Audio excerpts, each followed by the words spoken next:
Uh-huh. I just feel like I've been around the block, ripping up fantasy stock, working around the clock. Look at the view from the top. Researching rookies a lot? No, I just be listening to pods. Yeah, one in particular, I'm just a messenger. Let me just pass on the rock. Browning, brunning, pruning, pronouncing ain't what he's doing. What he's doing is not losing, but infusing you with new things. And there's Dennis the Bennett, yeah. The man is a menace, yeah. Building a dynasty, some of the finest things. Promise you won't regret it. Sly as a fox, cultured in pop. Give him his props. Here is a thought, here is a box, and you cannot compare them at all. So don't even try. Careful with the news, but when you use a take, I take up Tony Fire. I mean Dyer, because anyone else is a huge mistake. Whoa, fantasy round table, fantasy round table, yeah. Fantasy round table. Come take a look at the crown, baby. Hey, fantasy round table, fantasy round table, woo. Fantasy round table. Come take a look at the crown, baby. Go.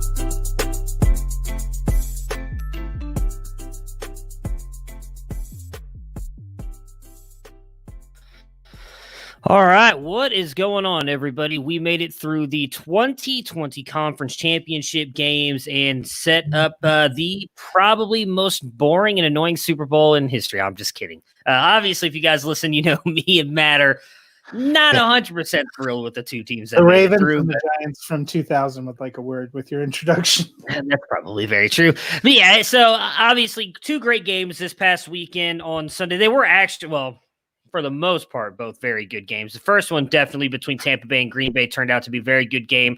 Buffalo Chiefs was, maybe up until about the third quarter. It was a little lopsided. An okay game. But we are going to go over both those games, setting up, obviously, a big Super Bowl game here in 2 weeks between the Kansas City Chiefs and I was almost going to say New England Patriots, the Tampa Bay Buccaneers. And that's probably it. We'll obviously go over some of the news as well. We've been talking about going over WandaVision. We will definitely finally do that Thursday. I have yet to see the new episode, so I want to see that before we go over and talk about the first episode. I did hear it was very good, so I'm really intrigued I really want to watch it because I love the first two episodes. So getting into the third one, I will definitely get done by Thursday so we can give you guys a little talk about that and then preview, obviously, episode 4. So before we dive into the games, though, Matt, how are you doing today and how was your weekend? Doing pretty good. My weekend was nice and relaxing, and then kind of ended on a bummer note. I would like to. I apologized on Twitter, but I feel like I need to apologize to the Bills and Packers fan base because I should have known after years of being passionate about a movie that got jacked by the Academy Awards that if I was passionate about wanting a Bills-Packers Super Bowl, they were both going to lose.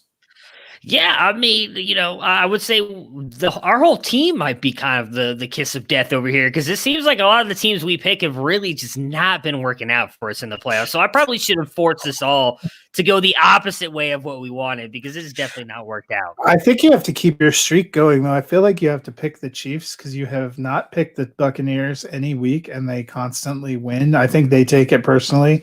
Brady subscribes to your feeds. Well, and he's I wasn't going to try, and then I saw Bruning dissed me again, and I was like, I got to do it. The funny thing is, I'm pretty sure I've gone against the Chiefs the past 2 weeks as well, and they have definitely proved me wrong. And I brought up when we did our playoff show, I did technically have the Chiefs making it to the Super Bowl and repeating, and then as that's gone on, I've really not wanted them to go to the Super Bowl and repeat, even though I did predict that. I believe I had them Chiefs. I believe I had the Chiefs Saints. I know we all had the Saints from the NFC side. And I had the Chiefs winning and repeating. It looks like they've got a shot to do that. I don't know. Let's just start with the Tampa Bay game because if I'm being honest, I still don't feel they deserve to have won that game, but they did. Every metric, if you were box score scouting, looking at the game would tell you the Green Bay Packers should have won that game. And yet Tom Brady and the Buccaneers found a way to pull it off 31-26. Brady is now going to his 10th Super Bowl, obviously his first in the NFC. And it is crazy to think as everybody has thrown in my face over the past 24 hours. If you've seen me talking about Tom Brady on Twitter, that he now has as many NFC championships as Aaron Rodgers and Drew Brees. So that's good for him in his first year into the NFC. I thought Brees had been to the Super Bowl twice. Has he? I think they won. They beat the. Oh, they have, yeah. And they lost to somebody. No, yeah, you're correct. So, well, they're wrong on that. But at this point, I've muted that thread because I can't handle it anymore because I don't think I'm wrong with what I'm saying, but whatever. But the Buccaneers are the first team to ever play in a Super Bowl in their home stadium. You know, what were your thoughts on that overall game? I mean, the Buccaneers, offensively came out on fire. Obviously, they looked really good. But if you really look at it, I mean, they get a easy setup for a touchdown on the Aaron Jones fumble. And then, my God, Greg Williams taking over the defensive call with 8 seconds left, got them another 7 points. I mean, if you can't really take points off the board, but that to me was pivotal. That was a huge swing against the Packers. And in my opinion, really cost them the game with that turnover by Aaron Jones and then the play at the end of the second. Going into halftime.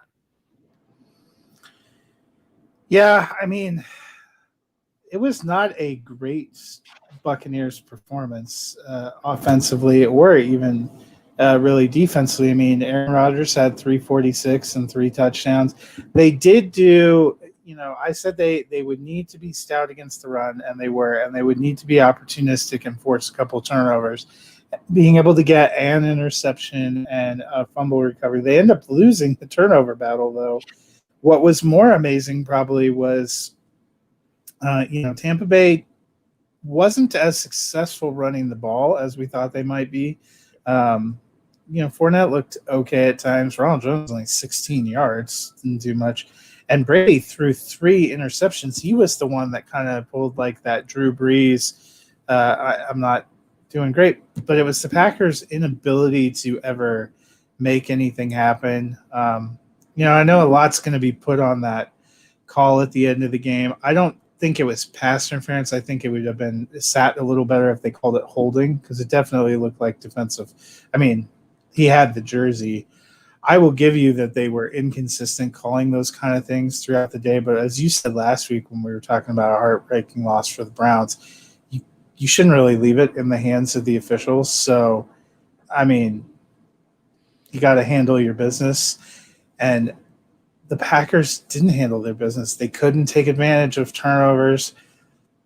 I'll be curious to see what you think, but I think horrific call by their coach down at the end that just made literally no sense to me. And, it ends up being kind of a depressing bummer. Tampa Bay did spread the ball around with their receivers, and they've been opportunistic. The real question probably for them is, thank God we finally have this 2 weeks for them to do some stories about Tom Brady, because I feel like he's not been covered much. Finally he gets the Super Bowl recognition that he deserves. I also caught a glimpse of it watching the beginning of PTI today. Can't wait for 2 weeks of how much Bill Belichick is overrated, which seems to be the route that we're now heading down. That's probably – I don't think there's anything new and interesting to talk about with Kansas City, because they were just there last year and they've been in the AFC Championship game 3 years in a row, or Tom Brady. And we probably have like 97 hours of pregame coverage now the next 2 weeks. Mercifully, COVID is sparing us media day, traditional media day, but that's what's going to be a lot. Yeah, I mean, if you were the saying that I love when people talk about certain things with football is, if you were to bring an alien from another universe over and drop them on Earth, if they would have watched the games yesterday, they could probably tell you everything about Tom Brady. Probably better tell you about his life story than their own, because of the way they talked about Tom Brady yesterday. Yeah, on the Buccaneers side, I mean, I'm with you. They did, in my opinion, they did not play a great game, but they made defensive stands when it mattered against a team going into the game yesterday that was the best team historically, not just this year, the best team we have ever seen in the red zone when it came to scoring points in the Green Bay Packers this season. And they stopped them multiple times, held them to field goals. You just mentioned, obviously, the 3 interceptions for Brady. They got 6 points off of that. I mean, that's just not something you need to see or want to see for a team that should have beaten them with the way they were playing. You're right. They held the guys in check on the run fairly well. I mean, Leonard Fournette had the one good run, looked like kind of Fournette of old. But outside of that, neither one of them really did much, either in the passing game. Either Fournette had a bunch of drop passes. I'll be interested to see what this team looks like, or how they didn't look like the team they did the week before when they were playing the Saints, although the Saints did kind of help them out a little bit as well with the way Drew Brees turned the ball over. We were talking a little bit off air. I have a customer that's a big Patrick Mahomes fan because of him going to school at Texas and getting a chance to meet him. And I told him today, I was like, maybe it's just me not really diving that much into it right now, but my early thoughts are I don't think this is going to be much of a game, because I know that Tampa Bay's defense is good, but what Aaron Rodgers for the most part was able to do, like what he's doing now, isn't even as good as what Patrick Mahomes is doing in his prime, even with the injury. And they've got Kelsey, CEH, Tyreek Hill, Mecole Hardman, where really Aaron Rodgers, I know MVS stepped up yesterday, but he's got Devontae Adams because Aaron Jones got hurt in that game and missed I think it was early in the second quarter when he had that fumble and then was out from there on. So granted, A.J. Dillon stepped up and played really good with Aaron Jones out, but neither him or Jamal Williams are Aaron Jones. So for the Buccaneers side, I will say I'm happy for Bucs fans who, have been, dealing with the Jameis Winston-led years and everything else for, since 2002. So you're looking at almost a decade worth of kind of struggles. They have not made it back to the playoffs. It's got to be exciting to see this team, which I think we can all admit, even with Winston there the past couple of years, has had a really good team and has just not been able to put it together. Brady comes down there. I made a joke on Twitter yesterday about him being like KD going to the Warriors. He comes to a loaded team in Tampa Bay. They bring in all these veterans that want to play with Tom Brady, want to win a championship, and it's worked out for them. They're in a Super Bowl. Whether or not they win it, I think Tampa Bay fans should be excited because this is not something.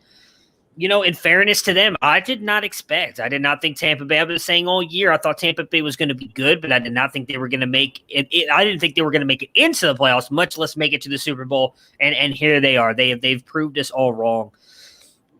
For the Green Bay side, you mentioned Rodgers, 346, 3 touchdowns. MVS had 115 yards and a touchdown. Rodgers just missed him on another big play as well down the sideline.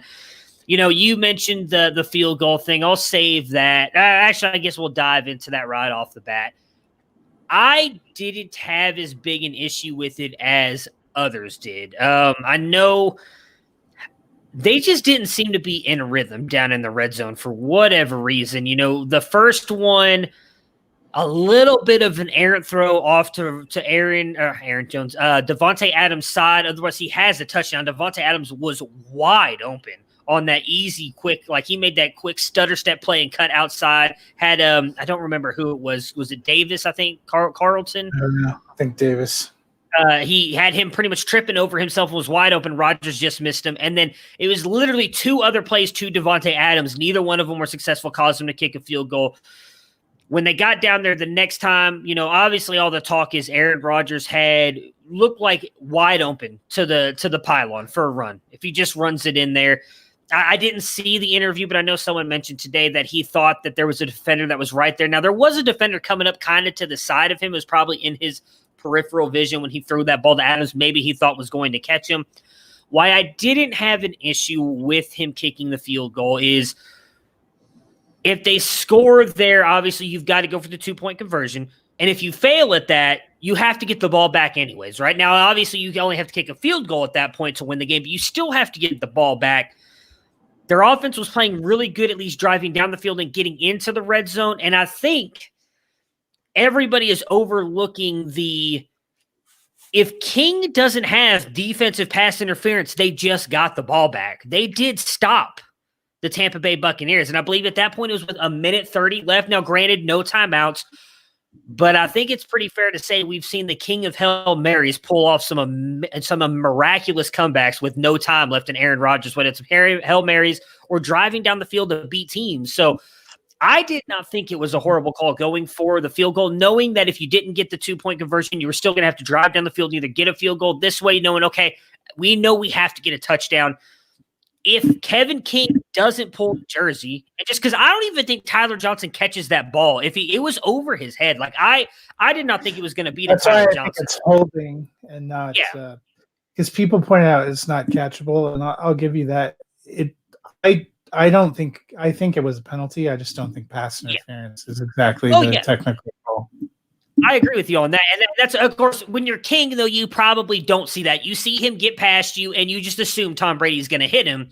So obviously he was doing whatever he could to stop that. But if he doesn't pull on the jersey, that's likely a stop. So the Packers are getting the ball back. And so if they do drive down the field and score, then everybody's talking about Matt LaFleur being an absolute genius. So for me, it was a little bit of hindsight. I thought, I know a lot of people I did see on Twitter when they did that, what are you doing? Why are you doing this? But what happens if they go for it and they're stopped, and then Brady drives down the field and they never get that stop? Or if they get that stop, you still have to score the touchdown and the 2-point conversion to tie the game at this point because you didn't kick the field goal. So I get why you would go for it, but for me, I kind of see both sides on it. That I did not think it was a bad move because, again, if King doesn't get the penalty on him, they just stop the Patriots. Their defense was playing good enough right there at the end. I mean, in the entire second half, they allowed the Patriots to score 3 points on them. 28.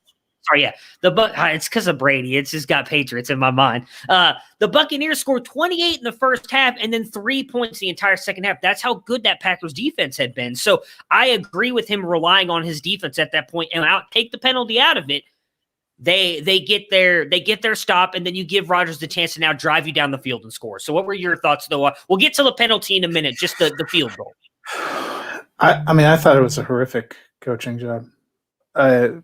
I lost a lot of respect for him. I mean, I understand what you're saying. I don't agree in any way. I think you go for it, and if you don't get it, you've pinned them now at the 8-yard line and severely limited what they're going to try to do, because when a team's pinned down there, they don't try what they did coming off that field goal when you're at the 25 or 30. Of course, they're going to start putting the ball in the air, trying to get penalties or make a big play, because they know all they need is basically one first down to milk the clock away from you. There was not enough time. If there's 3.5 or 4 minutes and you decide to kick a field goal, okay, but you're barely over the 2-minute warning. They actually even made comments that they sort of lucked out on that Jadon Mickens, who 2 weeks in a row, I feel like, has made special teams mental errors, came up short because he was supposed to run around to get them to the 2-minute warning and actually gave them another timeout. I would have liked seeing they had been getting to Brady and getting pressure on Brady, and they had been doing a good job bottling up the run. And if you have that team pinned down at the 8-yard line, they're handing the ball off because they're not going to try to risk getting a safety in the end zone, getting their quarterback sacked in the end zone, or some other shenanigans, put the ball up in the air on first down from there. They're going to try to punch out and get some space. You get a couple of good stops. Third down, they're going to they probably milk the clock down. Then you get the ball back in better position. You go down and score. As soon as they kick that field goal, I thought to myself, they're never going to see the ball again. Yeah, and I mean, again, that is, I guess, the risk you take. I mean, he said, I get it either way. If they would have gone for it and not gotten it, you're right. Maybe they're able to stop Brady really quick on 3 downs, and they punt it and they're in better territory. I did not see I at least didn't have as big an issue with it as others. So when it comes to the penalty, it was a penalty. Regardless, I see a lot of people arguing about it on Twitter. I know you agree that it was a penalty. Whether it was defensive pass interference or holding, it was definitely a penalty. I do, however, agree with everybody saying they were not calling that the entire game. And in my opinion, this is the only thing I agree with. I can't blame the refs for calling it, but from my viewpoint, I do agree with the people saying you cannot call that in a moment that completely changes the game when you have let that go the entire game. That's kind of where I mean, though I guess the easiest way to put it, the problem, it's a penalty in the fourth quarter, right? The problem too is I think they knew that because that penalty flag came in incredibly late. If that guy sees it and throws it right away, you're like, well, he saw the penalty. You saw the ball go over the head. You saw the defense celebrating for a while. And then it's like, oh my God, now there's a flag. I feel like they were wrestling internally with some of the same things you're talking about, that we haven't really called a lot of these. Should we be the ones deciding these? And I think that's what opens up more of the criticism too. It is a penalty. They weren't always calling it throughout the game. You can't always count that that's not going to get called. But I think the officials opened themselves up to more criticism by waiting what felt like an eternity to drop a flag. If you see what you think's a penalty, you should be throwing a flag. Not waiting to see what happens. Yeah, so.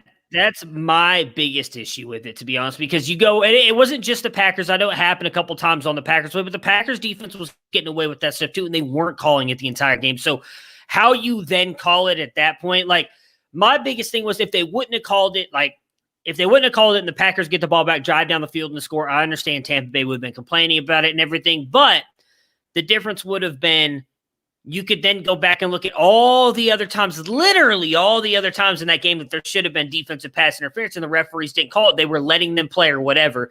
Now, if you're Green Bay side, like you go back in and, do you send like every single other time that should have been defensive pass interference? Okay, send that to the NFL office. Why wasn't this pass interference, but this was? Because I need to understand that. And it's not going to matter now, even if the rest come back, oh, well, we messed up. I mean, you just... it was for not even being a Packers fan. Like, that's the thing. People were getting very upset with me when I was saying certain things on Twitter the past couple of days. Like, I have no vested interest really in either one of these teams. Like, I don't hate Tom Brady. I've literally said he's the greatest of all time. So why people think I hate him, I'm not making that comment if I hate him. I have difference of opinions on other things. I don't hate Tom Brady. I just thought that the way the refs handled that game was horrible. But I also do agree with what you said, and I did say it last week with the Browns game. You can't put the game in their hands. Like, you just can't, because they're going to end up screwing you. It just seems like that's what the refs do. Well, and the unfortunate timing of when the flag was thrown and the unfortunate, I think yes, a penalty, but I think they made the wrong call. And those are a couple of the things that have opened it up to more criticism and causes it basically too becomes the second time in 3 years that most people feel like the NFC Championship game was decided by the officials on the last drive, because immediately after that happened, people started posting the Rams Saints ending, and that was a couple of years ago, but that was a defining no call that very much impacted the end of a game. This is a defining call. They waited a long time. They called pass interference, which has led to, I've seen a lot of the arguments too about it not being catchable and stuff, which is a fair point if that's what you're going to call. I think they called the wrong thing. They waited forever, and now it's become about the officials. And that's kind of the disappointment too, because like you said, it was a competitive game, a lot out there on the line, a lot of efforts by a lot of people, and it's not really fair to either fan base. It's not fair to Green Bay's fan base, who feels like they got cheated. It's not really fair to Tampa Bay's fan base, who, like you said, have been waiting for a long time for some success and now have to endure days of people talking about them the refs giving it to you because they like Tom Brady. I don't think that's an entirely fair argument either, but I guess that's what we get sometimes with these sports.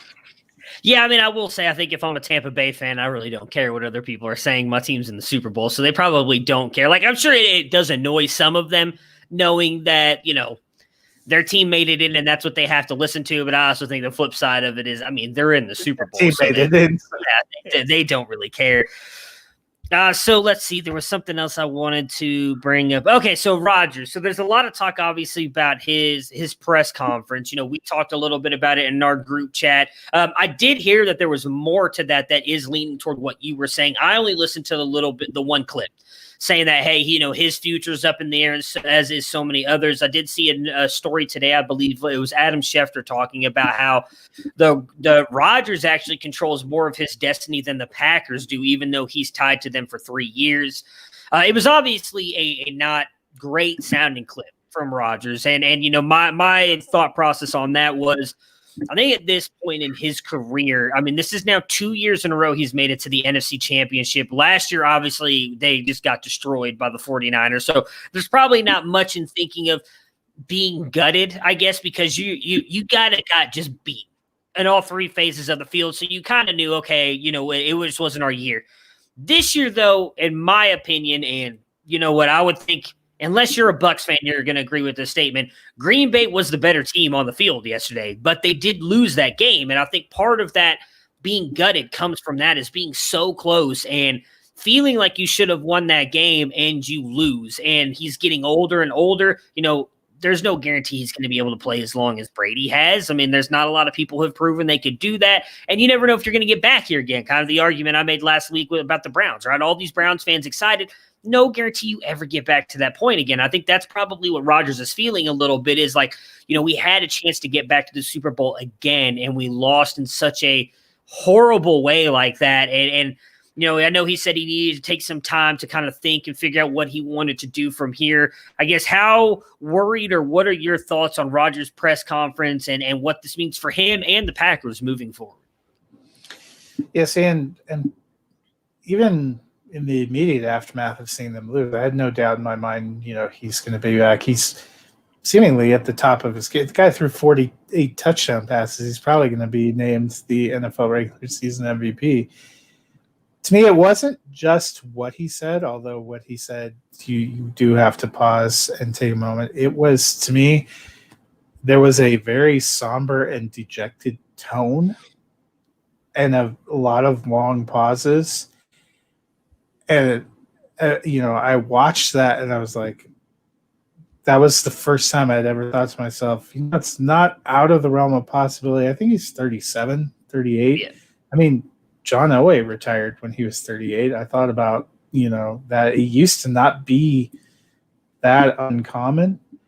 I also, if you listen to, he got asked about the decision to kick a field goal, and he was respectful of his coach, but at the same time, I came away with a strong impression that was incredibly personally deflating to him, that they took the ball out of his hands and his team lost and blew a chance. And the things you talked about, like how hard it is to get to those points in time. And he had a lot of success early and a real soft, depressing middle, and had kind of had a resurgence here at the end, but they've been good, but not quite good enough. To me, my first thought when I heard that is he's considering whether he wants to retire. I know right away people started putting like places that he could go, treating it almost like a Deshaun Watson. I didn't get that sense. To me, I think it's whether he's emotionally at the point where he can come back, again and is ready to commit and give it back again. I think you saw him make reference to the teammates he thinks might not be there, which might tell you how he feels about Aaron Jones, because that's very much of a question. Yeah. Might tell you how he feels about some of these guys who are potential free agents. Green Bay has not always been a team that's, they've been more Pittsburgh-esque, and, we'll find players and build our way. We're not going to overpay to keep our guys. So I think there's a lot of things weighing on him. It was a different tone than I think we've heard from Aaron Rodgers. Yeah, I mean, leading up into last week's game, and at times during the game, you could tell he was having nothing but fun. He looked like a different Rodgers. Now, I've talked about it many times on here. Rodgers of the past at times would be criticizing teammates and getting mad at him, yelling at him on the sideline. This year, when MVS had that fumble that cost him a game, like, he did nothing but praise him, which is not the Aaron Rodgers we've seen in the past. So I would honestly hate to see him go, and I'll stretch this into a topic that I've been talking about on Twitter, but I would really hate to see him go out this way. I really do hope that he comes back next year. Obviously, he is tied to Green Bay contract-wise for 3 years. A lot of the talk is that he can get out of it, or that the Packers can move him if they want to. We'll see. I still think they've got a really good core around them. I think the biggest key, and I haven't dove in on the defensive side. I know King's a free agent, because I saw a lot of Packers fans talking about good riddance after that game. But that might not have been the teammate that Aaron was lamenting that would be gone. Yeah. But I do think Aaron Jones, if they can figure out a way to bring him back, would be still great to be on that team. Because as much as I think A.J. Dillon and Jamal Williams have looked good, I actually think Jamal Williams is a free agent as well. He's a free agent too, yeah, same draft class as Jones. Neither one of those guys is Aaron Jones. So I think, you've got, if you can bring that guy back, I would, because they do have a great team around him. I would, and I'm not. I'm right there with you. You know, we've heard really the past couple years that, hey, dude, sorry, we've seen he's lamenting the fact that Aaron Rodgers may retire too. He is. He knows that Dad likes Aaron Rodgers. Yeah, you know, we've heard him even the past couple of years ago saying that he doesn't see himself playing much longer, and that was 2 or 3 years ago that he said that stuff. So maybe you're right. Maybe he's just kind of hit that. It's not that his skills have diminished, but it's more of the, you know what? I'm just tired of the emotion and everything I go through and put into this, and for it not to end up working out for me. Could you imagine if in a couple months we're looking at this, and not only did Tom Brady and the Bucs make this playoff run, but he also knocked out Alex Smith, Drew Brees, and Aaron Rodgers? I mean, it goes to, I guess, the conversation about him. And so I want to get your perspective on this because I feel like you're unbiased, and then we will move on to the Sunday night game. So I guess tell me if I'm wrong in my thinking here, because I feel like I'm not unjustly criticizing Brady when I say this, but Tom Brady is the greatest of all time. You could argue he's the greatest football player of all time with what he's done, not just quarterback, greatest football player of all time. He's now in his 10th Super Bowl. Pretty sure nobody else has ever done that. He's obviously already got six Super Bowl rings. Now, a lot of people talking about it. I saw the graphic yesterday where he's 33-14 in playoff games. Like, I believe Brees and Rodgers combined weren't even at 33 wins in the Super Bowl or in playoffs. My argument is I'm not trying to take away anything from Tom Brady. He is the greatest of all time, and I don't base that on championships either. I base it on what he's done because, in my opinion, Super Bowls are a team stat, not a Super Bowl stat. In my mind, and I'd have to go back and look at all of them, but there's 2 Super Bowls I can think of that he won them. There's many others that I think were various degrees of other things going on, not just Brady. You cannot tell me You're saying he didn't pick off Russell Wilson at the end of that game? You know, from what I've been told on Twitter, he is the reason, the sole reason, and really the only reason the Patriots have won 6 Super Bowls and that he's gone 33-14 in the playoffs. But I'm going to save that for another time because I really don't want to get into that discussion because it's stupid, if I'm being honest. It's probably coming 2 Mondays from now, the way our luck is going. Yeah, that is probably true. My argument has been, and the reason I brought this up is because someone posted something about Aaron Rodgers, and I retweeted it, and it got a bunch of people in. I was like debating with people for close to 3 or 4 hours last night, and then even into today. Even people who were on the opposite side of me were even saying, like, all right, like, this is kind of getting ridiculous with this thread. I'm like, yeah, I agree with you. Like, I thought this was over with. In my opinion, I can say that Tom Brady is the greatest of all time, while also in the same sentence saying that I feel Aaron Rodgers and Patrick Mahomes are better quarterbacks. I feel like they are more talented, and from what I've seen while watching them play, I think they are better with what they do on the field than what Tom Brady has ever done. Not diminish what he's done on the football field, in my opinion, does not diminish what he's accomplished on the football field.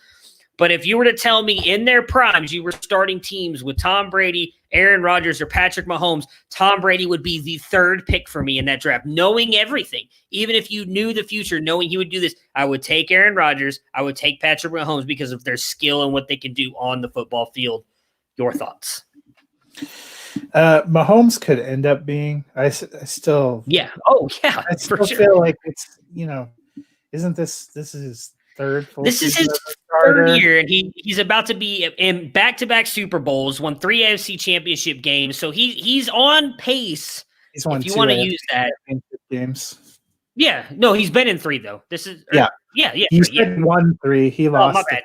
My bad. Yeah. He's been in 3. His 1-2, but and about to go back to back-to-back Super Bowls. Like what him and Reed are doing is already early on what Brady and Belichick have done. Yeah. So I mean. He could be, I want to see where it ends up. The great unknowns, things like injuries. We've seen people that were on a track or, salary cap or whatever. He could be. I would not put Rodgers over. Okay. I like Aaron Rodgers. I mean, he's definitely been a great quarterback for a long time. but I wouldn't put him over. The other one, I often hear people talking the same thing about Peyton Manning. And obviously Peyton Manning meant a lot to us here, and I watch him on TV every week, on his show, but I wouldn't put him over Brady either. There is a quality of being a competitor and finding a way to win no matter what. That's one of the things that always amazed me about Jordan, that amazed me watching The Last Dance. Mm-hmm. Brady has that. Yeah, for sure. It doesn't always look great. But and I think in that position and as a competitor, I like Rodgers. There are things Rodgers I think does with more polish than Tom Brady, but I wouldn't put him over. Okay, so that's my argument, though. That's what I feel like. Everybody gets lost in the minutia of what Tom Brady has done. I'm not talking about what he's accomplished on the football field. He is by far the greatest. That's what I've been saying. But when I look at it from a context point of view, and you brought it up, which is something that a lot of people weren't doing. He wasn't the reason they won that Super Bowl against Seattle. It was Malcolm Butler making a pick in the end zone. Because if he doesn't do that, guess who wins the Super Bowl? Seattle. Guess who's now sitting with 5 Super Bowls, not 6? Tom Brady. Tom Brady has won 6 Super Bowls, yes. So has Bill Belichick, so has the New England Patriots. I also think it's fair to say, at least in my opinion, I am not taking what's happened this year and trying to tarnish Bill Belichick at all by saying, oh, well, Tom Brady got to the Super Bowl without Bill, so it was clearly Brady. No. What those two did, and I will say a lot of that credit does to go to Brady because something you just mentioned, the salary cap. We saw that every couple of years, Brady taking cuts on his salary to allow more money to go into the salary cap, to allow them to build the team around him and continue to win. That is just nothing but, in my opinion, love and admiration for a guy, because we saw Patrick Mahomes do that same thing. He took a little bit less in these first couple of years, saying, hey, I want you to keep this guy. I want you to keep Frank Clark. I want you to be able to sign Tyreek Hill. That's how you continue to win. And that's why I agree with you. Like, obviously, Mahomes has got a way to go, but he's showing kind of that part of it where I think it's fair to say we've never seen Rodgers do that, at least as far as I know. I don't really know or remember the ins and outs of his signing of his contracts. But Tom Brady wasn't the sole reason that they've won all the playoff games and the Super Bowls that they have won. And that's always been my biggest argument, because people then say, yeah, but Rodgers hasn't done that. Rodgers also hasn't had the culmination outside of professional basketball. I don't know that you could say that one person can be the, and even in professional basketball, I think if you took away anything from The Last Dance, it's how much Scottie Pippen was a reason they won those 6 championships. Yeah. And you even heard Michael Jordan say it. In team sports, unless you're talking about golf or tennis or Olympic sports, Michael Phelps did that predominantly by himself. He was on a couple of relays. He kind of carried. That was all him. No team sport. There's a reason you have a team. There's people that have to do the dirty work. It also, I think in the NFL, even more so than in basketball and baseball and hockey, you need an element of luck, injury luck, the way the ball bounced. I mean, look at yesterday. Tom Brady had an okay game, but he also threw 3 interceptions. Unfortunately for him, the other team wasn't able to do anything with it. Well, his defense stepped up, and that's – or Brady's first trip to the Super Bowl was the freaking Tuck Rule game. Yeah, that's what I was about to bring up. The Raiders don't think about that. Raiders fans don't think about that in the cold night sweats. Yeah, so that's my point. Is I'm just talking about when I say that Rodgers is one of the best quarterbacks I've ever watched play. I'm just talking about physical talent and what he can do on the NFL field. I'm not talking about what winning, because you're right. I do think Rodgers has the killer instinct in him, but like yesterday, we were not given the opportunity to see that, whether it was because LaFleur kicked the field goal, however you want to put it. He never got that shot to get the ball back. If he gets the ball back, drives down and scores, we're talking about Rodgers completely differently today than we are right now. That's my point. Yes, Brady's been given those opportunities and been able to do that. But it's also fair to say Rodgers has never had a coach like that around him, or even Reid. Like I don't think Andy Reid is Bill Belichick, but Andy Reid is better than Mike McCarthy. And he's better than right now Matt LaFleur. I think Matt LaFleur is going to still be a good coach. He's taken the Packers to 2 NFC championships. Like, I'm not going to say he's a bad coach because of one thing that he's done. I think he's still got a shot to be very good. Now, I know a lot of people disagree with the decision yesterday. I'm still going to give him some time to see if he can, figure out a way to make that work. Maybe he did listen too much to the analytics yesterday and it cost him. Maybe he'll change his mind on that next time. It's kind of one of those things, live and learn, right? But Rodgers has never had that Reed or Belichick around him. People brought up when I said he's never really had the weapons around. Oh, well, he had Jordy Nelson and Greg Jennings and Donald Driver. Okay, so 3 guys. 3 guys he's had around him his entire career. Now, Devontae Adams, which is probably outside of Brady. Randall Cobble's good. I wouldn't say great. I wouldn't put him up there with those 3 guys. How dare you demean Eddie Lacy? Cheeseburger Eddie? Yeah, his Green. Is one good year. Well, okay, but that's my point is he's never had what, like when I said that he's not had at times the weapons that Brady has had around him, then everybody wants to point out like the 2-3 years that Brady, I'm like, dude, I can't think of now. I had a whole list of the running backs that he's had. He's had good running backs around him. I'm sorry, but there was a 3 to 4 year period when he had Rob Gronkowski and Aaron Hernandez, which I understand Aaron Hernandez did what he did and did not make it in the NFL field when he played. But Aaron Hernandez and Rob Gronkowski were the two of the best tight ends in the league at the time that they were both there.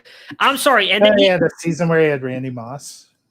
He had 2 seasons with right now. Only one of them worked out. Well, okay. I don't want to dive even deeper into that part because that really pissed me off because I think they've both at times had good players and they have different styles. When you come down to judging quarterbacks too, when you're into a certain, unless, if you're trying to make the case for like Colt McCoy, we'll throw you away.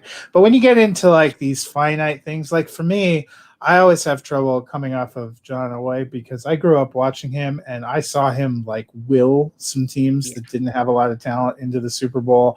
And I thought he was great. And if he would have played in this era, would have had dramatically different stats. He played for a coach that, for a couple of coaches that kind of held him back. It wasn't the all pass all the time NFL. It didn't have the rules they have now. I mean, you watch some of those 80s games and 70s games and you see a receiver get like laid out unconscious before the ball gets there. And you're like, I think that guy would be out of the league now. So what comes down to personal preference, the things you like, the things that have inspired you. I don't think it's throwing shade in any way to say that you think Rodgers is maybe a better pure passer or played that position better. We're all looking for different things. We're all passionate about different things. I don't think it's a terrible. I'm just saying personally. Oh yeah, no. I know what the argument would be, and there are definitely things. I think didn't Rodgers for a long time held the completion percentage. Yeah. Record things like that are kind of marks of an astute approach to the position. He does some things that are incredible. You talk about his Hail Marys. I don't think we've ever seen somebody who's had the kind of incredible success. I mean, he took it almost to an art form. There was one season where I think he nailed 3 of them, and you're like, everybody knew he was going to do it, and he still did it. I think he has probably a stronger arm. And some of those things, he's a great player. I think when you get to a certain level, you're kind of nitpicking. It's unfortunate to me that he didn't get more of a chance probably on a national stage. And I think that's probably what holds him. You can't avoid seeing Tom Brady. And when Tom Brady and Peyton Manning were both out there in the AFC, they dominated everything. I have an entire book that was written just about them and what they meant to football. I think that same thing kind of happens to Drew Brees. You look at the stats that Drew Brees has eclipsed pretty much all of the passing records. I think he wasn't always right out there in the peak national spotlight. Green Bay wasn't always out there in the peak national spotlight. I think the AFC has dominated the NFC in terms of press coverage and stuff for a while too. So I think those are some things that probably weigh into people's feelings. But Brady also is incredibly polarizing. I feel like You and I are not, I think, in this camp. I feel like people either love him or hate him. I don't love him or hate him, and I appreciate how great he was. I have a trouble rooting for him because I saw my teams go against him for so many years, but it's just an interesting. People have really entrenched on Tom Brady, and you see a lot of the people out there right now who were entrenched that he made the Patriots and he made Bill Belichick, and they're taking a victory lap now, whether it's earned or not. Yeah, I know. I got a lot of that yesterday. And but that's my issue with this argument is, okay, so you're making valid points, and you're not, I guess, completely dismissing what I say just because of my opinion on, which again, I even told these people, I kept saying, when I was finally getting to the point where I was just done with the conversation, I was like, look, Yeah. I appreciate that you support Brady and that's your guy, and that's fine. We're going to agree to disagree. In my opinion, Rodgers is better. You can take Brady. I got nothing wrong with that. The dude's the greatest of all time. Like, I don't hate him. I don't love him. I respect him. That's where my line is drawn. Like, what he's done in the NFL throughout his entire career, he deserves respect. I don't care if you like him or hate him. You've got to respect him. Much like Jordan that you mentioned earlier. I don't care if you like Jordan or hate Jordan. You have to respect him for what he did on the basketball court. I just think, like I said, it's a multiple different things. I just felt like Rodgers, what you just kind of said there, which maybe is a better way. I felt like he never got a fair shot with certain things. I mean, you just brought up the fact of what Elway had to deal with when he was there. I mean, you could argue some of the things Rodgers had to put up with, the way Mike McCarthy coached that team held him back at times as well. And probably what led to the way that really kind of sourly ended just a couple seasons ago. And I did bring up one last thing, and we'll move on to this, because a lot of people are saying, well, Rodgers doesn't have the stats. I don't know, maybe people don't remember this. I'm sure you do. Rodgers had to sit the first 3 years of his career before he even got a start because of Brett Favre. And if you go and just take his worst seasons and then add up those 3 years, he's right behind Brady and everything right now.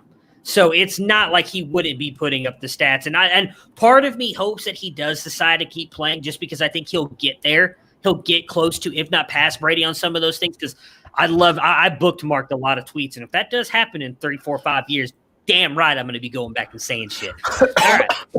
So the Kansas City Chiefs beat the Buffalo Bills 38-24. We'll start with Buffalo's side here. Allen, 287, 2 touchdowns, 88 yards rushing. Diggs, 6 for 77. A good season for Buffalo. They definitely looked outmatched yesterday.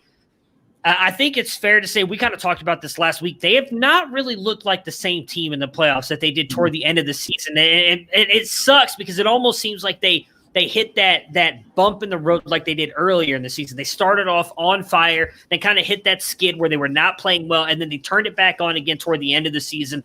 Looked amazing coming into the playoffs, and then really it looks like they kind of hit that skid again. Now, and it sucked, because I thought they were a great matchup for Kansas City. I at least expected it to be a good game. I know the three of us picked them to win. But just kind of your thoughts overall on the Bills season. Actually, and how Dennis picked the Chiefs. Oh, Dennis did. Of course, Dennis. And he flipped us off. So I'm sure he'll remember. I'm sure he will too. Yes. There's a couple of things that stood out to me. One, they've got to get a running game.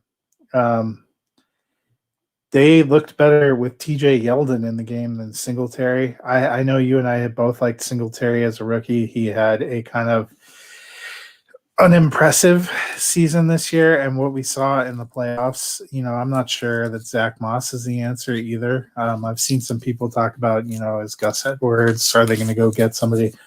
They've got to do something, I think. Excuse me. They became too one-dimensional, and I think that hurt them a little bit in the playoffs, especially when you get in those cold weather games. The other thing that was curious to me is, since McDermott had gotten in there, it's been the tenacity of their defense, particularly their secondary, that is kind of what the Bills have been known for. They did not have very good defensive performances in the playoffs. I thought they were kind of soft against the Colts. They looked a little better against Baltimore, but outside of that one huge play, I don't know if they did anything exceptional against Baltimore. They looked lost against Kansas City. Travis Kelce set a record for the number of receptions in the AFC title game, and Tyreek Hill set a yardage record.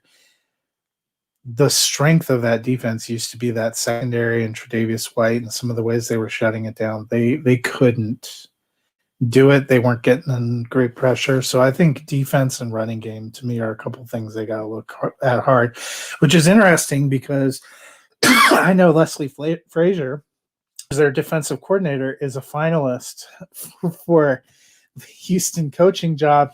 He and the Chiefs offensive coordinator were like kind of rumored finalists, that and in case they go off the wall and hire Josh McCown, which I have to be honest, I'm sorry, Houston fans, I'm kind of rooting for, because I feel like that would just be the ultimate Houston thing.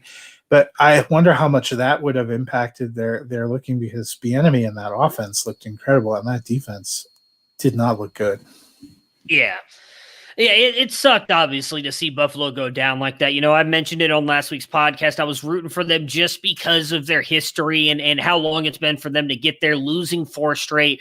I'd have loved to see them get in there, and I do think, obviously, would have made for a very interesting matchup between Josh Allen and whether it was the Buccaneers or the Packers. At the time, obviously, me and you both picked the Packers-Bills, which I thought really would have been a phenomenal-looking Super Bowl.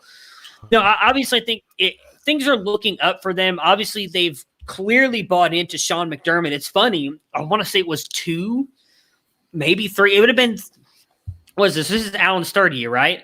Yeah, it's 3rd year. So 2 years ago, then after his first year, people may not – there was a lot of talk about them possibly firing McDermott because they did not have a good year. And there was a lot of, okay, well, is he going to be back? What are they going to do with him? And now, I mean, he looks like to be the guy for the future. I think McDermott's really good. I think it's fair to say he was a little bit like LaFleur yesterday. He was a little bit not what's the word I want to put? Didn't put his foot on the gas.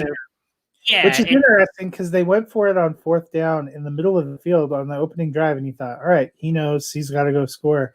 But then I think in the 2nd and 3rd quarter, they really played themselves out of it by taking field goals. Yeah, I agree. And again, I think that goes back to something I said about LaFleur. It's one of those things where you live and learn, right? Like at the time, you weren't really out of it, and I got somewhat kicking the field goals. I said the same thing about Anthony Lynn earlier in the year with the Chargers, and I'll say the same thing now. When you're going against Mahomes, you can't settle for field goals because that dude will drive down the field and score on you. You've got to go for it, and they didn't, and it did end up costing them. But I do think they're obviously building a great thing here in Buffalo. The biggest thing, obviously, is going to be, and it's something we'll talk about, we're going to do a QB show on Thursday, so we'll get a chance to talk more about Allen. Is he going to regress at all next year? Because this has by far now been his best season out of his 3 years. Now, we got to figure out, is this the Allen we're going to see moving forward, or is this the what's the word I'm looking for here? Is this the outlier? There we go. I wanted to say albatross for some reason. I don't know why that word was just in my head. Albatross, the outlier. Get that out of my head. That the outlier year, is he going to be more like what he saw the past 2 years? I hope not, and I don't think so. We've seen him kind of progress every single year, so I'm hoping that this is the Allen we're going to see moving forward. And if it is, that's driving us towards some very interesting battles in the AFC now between a guy like Allen and Mahomes. So I think our while Mahomes is definitely on another tier, I think Allen's kind of at that door trying to get into that room right now. On Kansas City side, Mahomes, 325, 3 touchdowns. Clearly did not seem like the turf toe was bothering him that much. You could see it a little bit on the runs, but not nearly as bad, at least, as it was bothering him in the Browns game before he was taken out because of injury. I mean, they rolled here. Kelsey, you just mentioned it, 13 catches, 118 yards, 2 touchdowns. He kind of destroyed them last time these guys met as well. Buffalo seems to be their biggest weakness there against the tight end. And then, of course, Tyreek Hill, 9 for 172. I mean, it seems like if these 3 are going to be tied together for the next future, and I honestly put Andy Reid in there as well because of the way him and Bieniemy call plays and run this offense. I mean, we talked about it a little bit, so let's just continue it. Obviously, they need to go into 2 Sundays from now and win that game, but they are looking to set up a possible new dynasty in the AFC, which is AFC fans is extremely frustrating to go from Brady to having Mahomes. Dennis will be happy because that was why he picked the Chiefs on Thursday. He was excited about the possibility of, maybe seeing a 3 or a 4-time champion, somebody that could develop. And I'm almost part of my takeaway yesterday was almost a even strengthened appreciation for how good the Browns played.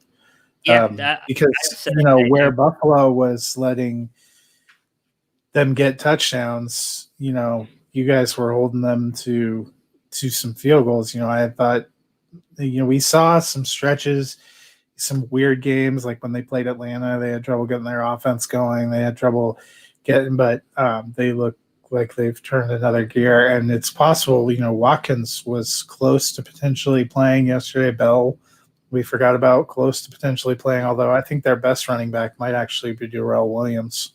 I don't disagree. So it's really, they potentially will only have a few more weapons going in. Buccaneers could too, you figure Antonio Brown. I did think it was interesting too.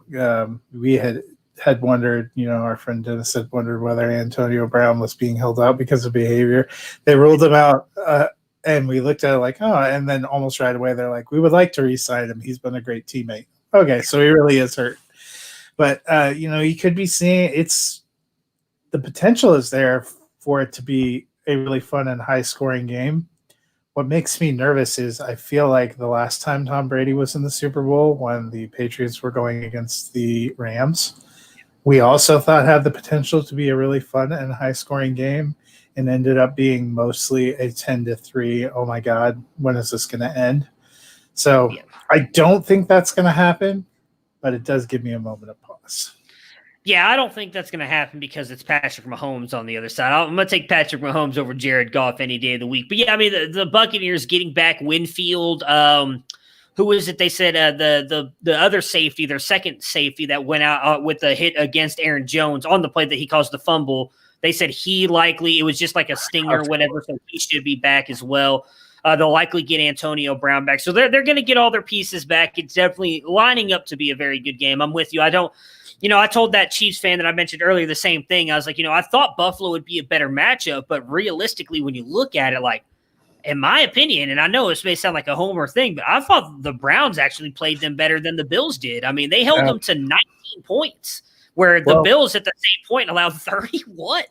What we should have thought about is the teams that have given – aside, I'm going to throw out that weird Atlanta game, but the teams that have given the Chiefs fits or slowed them down are the teams that have a very strong running game. Even when the Patriots were doing it, was that game where Harris kind of came out and was grinding it on the ground, and they were putting up big numbers.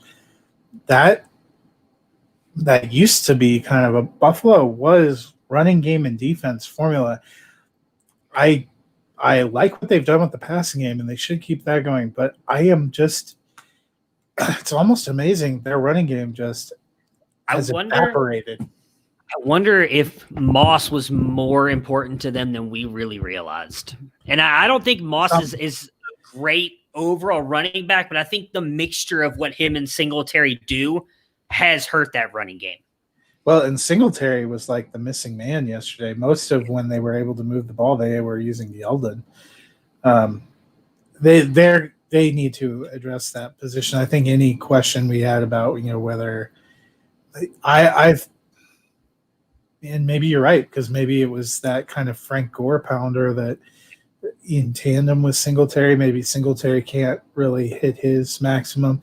It was nice though. We wondered, can they get Dawson Knox going? I think this playoffs has given me some hope that you were going to see something better, because he was pretty involved yesterday. He was involved the week before. We've seen him kind of picking it up in the playoffs. That's kind of exciting for those of us that have him stashed in dynasty leagues. Yeah, absolutely. The year I cut him, he's going off, which is just amazing. I do want to give major props to Cole Beasley. As the reports came out today, he was playing with a broken fibula for most of the season. So as I mentioned, I believe on Friday's show when we were talking about something, I stubbed my toe when I'm down for like 2 hours. So to play with a broken fibula, dude, mad props, especially with the season that he's had. So we're going to go through the news really quick here, and then we'll get out of here. We'll start with the easy ones first. That won't take much talk. Greg Olsen retiring, props to him. He's likely going to go into a booth somewhere, and I think he's phenomenal. I've heard him call a couple of games. Fox, gotcha. I think he already had a potential contract set up with Fox.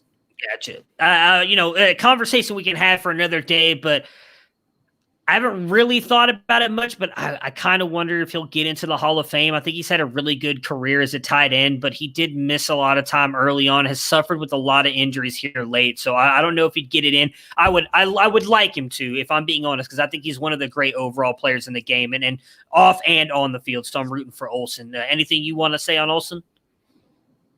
No, I think it's good for him. I'm actually looking forward to him. He called for those of us that enjoyed the XFL before it got wrapped up, he was calling games for them, and I thought he did a really good job. I'm looking forward to hearing him, and I'm glad that he just that foot couldn't stay healthy.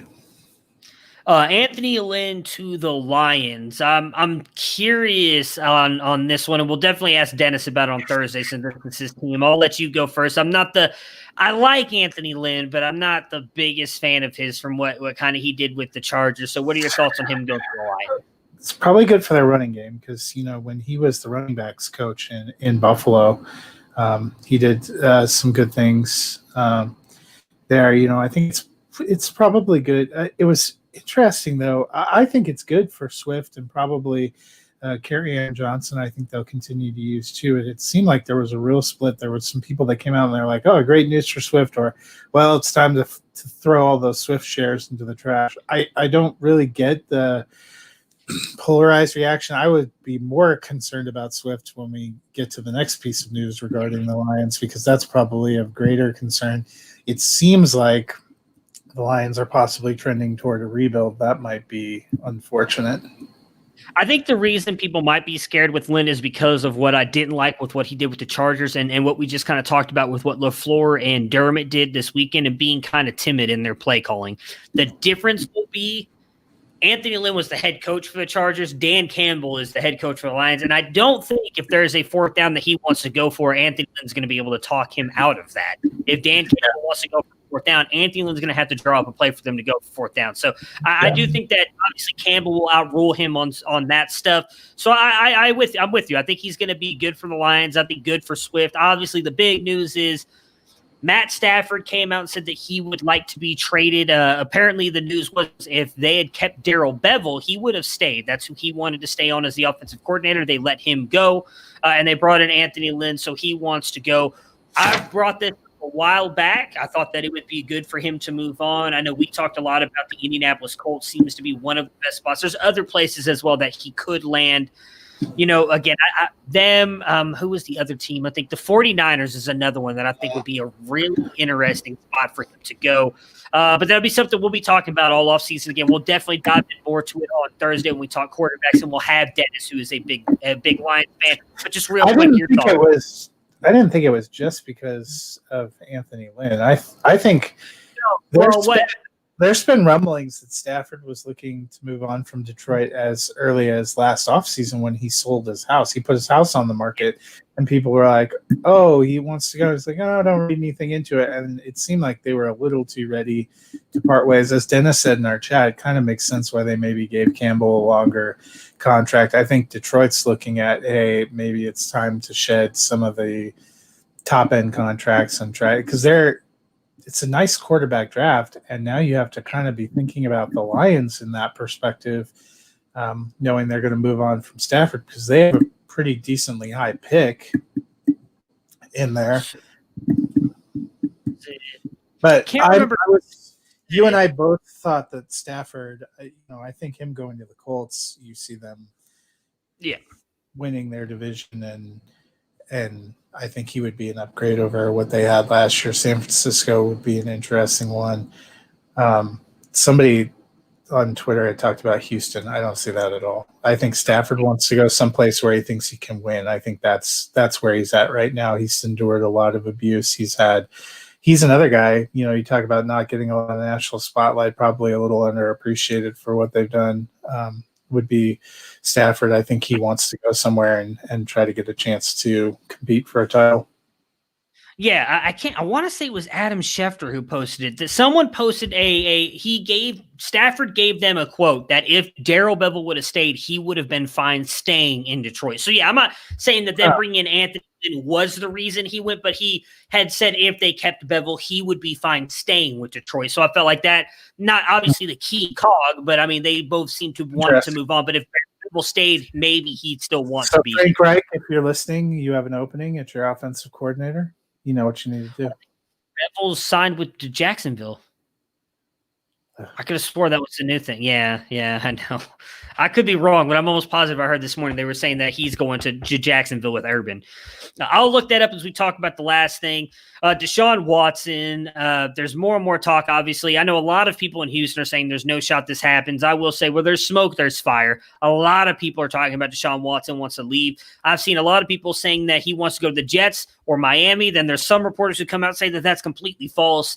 We're not going to know until Watson clears this up, and I don't think he's going to. I guess the biggest thing would be about Darrell Bevel. He went to Jacksonville. Okay. What I guess we'll save this for a deeper discussion as we find more and more information, because there's not a whole lot based on just what some reports are saying and some others are saying, and they're all kind of contradicting each other at this point. What would you cap your percentage at on thinking that Deshaun Watson is either with or not with the Texans when the 2021 season opens? My takeaway from this week is it doesn't matter who the Texans hire as head coach. Watson's won't be there. I would say 100% he's gone. Whether he gets his wish to go to the Jets or I mean the Jets from Houston makes a lot of sense because they have a lot of picks you could get back. I wouldn't want to take. I don't know if they want to take Sam Darnold. But, if you got that number 2 pick, you're basically starting over. And to me, then it becomes an interesting – you're talking about a franchise that already had some unappealing things. Watson was probably the most appealing thing about being head coach there. Now it's going to be gone. That's a massive project, and it's going to be a bummer for the fans. I know the fans have been agitating to get him to stay. I just think Watson has made up his mind that there's nothing that would make him come back. I don't think he trusts ownership. They'd have to sell the team, is my personal feeling at this point in time. The team would have to get sold to somebody else for him to look at staying, and I don't see that happening right now. Yeah, I do agree with you on that part, because it's one of those things where I know a lot of fans are saying that, and I get it. If Baker was doing the same thing right now, but Watson in a way is getting screwed, and I think he knows that this could really kind of limit what he's able to do the rest of his career, because this is not a 1-year rebuild. It's going to take Houston at least 2 to 3. We've talked about before on this podcast, you're probably looking at 3 to 4 years to be relevant again. And that's going to put Watson at almost 30. And granted, QBs play longer, but he's one of those types of QBs who's had the injuries in the way he plays. I think maybe his career is shortened a little bit because of how much he runs and has to take some big hits, especially with as bad as that offensive line has been as well. I hope that you are right in that he is able to leave, because I know with the way that the contract is set up, it is going to be hard for him to do. But if he doesn't want to be in Houston, I really, truly hope that he is able to move on, because, I mean, he I think deserves it. He's one of the best quarterbacks in the game, and I would like to see him be on a new team if that's what he wants to do. So that will do it for us today. We will be back on Thursday, both Matt, myself, and Dennis. We will talk about the quarterback position, kind of what we got right, what we got wrong, and what we think is going to happen going into next year. And then me and Matt will finally get a chance to talk about WandaVision. We'll talk about the first 3 episodes, and then we will preview episode 4 as well. Until Thursday, hope you guys have a great couple days, and we'll talk to you guys again soon.